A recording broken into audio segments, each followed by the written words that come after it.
暴风雨来临前，各种慌张啊！哇哦，我看一下暴风雨要准备来了啊！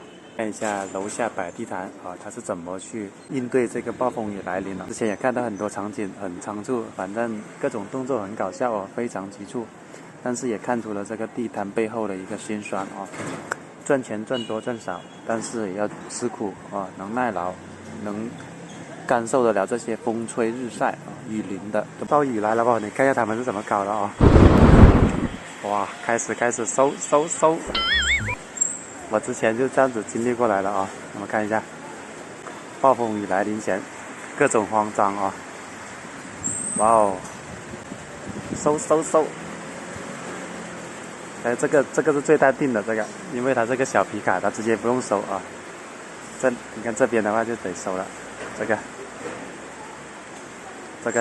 卖这个土豆的，这个车是那边的，这个是很贪的，这一个两边都占位置。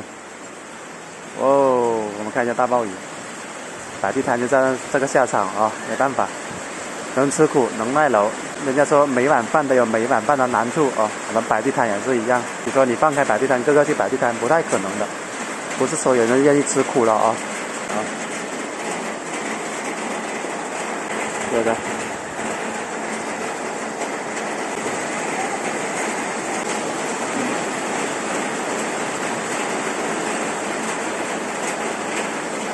每天都是这个天气啊，那边是万博啊，万博中心。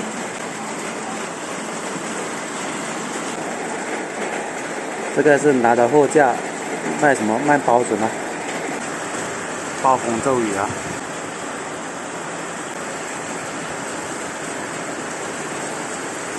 好了，大家对这个摆地摊有什么好的见解，都可以评论区下面留言啊，拜拜。